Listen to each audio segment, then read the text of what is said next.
और प्रधानमंत्री नरेंद्र मोदी कल नीति आयोग की बैठक में शिरकत करेंगे। इस बैठक में अगले 15 साल के विजन डॉक्यूमेंट पर चर्चा की जाएगी।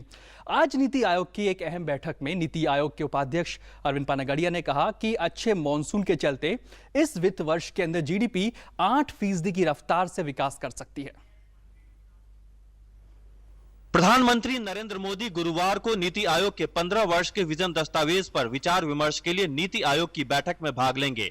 नीति आयोग नीति निर्धारण संस्था है जिसे वित्त वर्ष 2017-18 से शुरू होने वाले 15 वर्षीय विजन दस्तावेज को तैयार करने का कार्य सौंपा गया है। ये दस्तावेज सोवियत संघ के नमूने पर चल रही पंचवर्षीय योजना प्रणाली की जगह लेगा। नीति आयोग इस दस्तावेज के बारे में राज्यों के साथ विचार विमर्श कर रहा है। प्रधानमंत्री सरकार के प्रमुख लोगों के साथ भी विकास नीति पर विचारों का आदान प्रदान करेंगे। Whole exercise includes three things: 15-year vision, 7-year strategy, and 3-year action. So the vision is the kind of overview of where we want to be in 15 years time. So 32, 33, or if we move to a calendar year, I think that will be the year 32. So that will be a broad statement of our aspirations, goals, etc. बुनियादी ढांचे, वाणिज्य, शिक्षा और स्वास्थ्य जैसे क्षेत्रों पर विशेष ध्यान देने के अलावा ये विजन दस्तावेज आंतरिक सुरक्षा और रक्षा जैसे क्षेत्रों को भी शामिल करेगा जो पहले की पंचवर्षीय योजनाओं का हिस्सा नहीं होते थे। विजन दस्तावेज को इस वर्ष के अंत तक अंतिम रूप दिए जाने की संभावना है।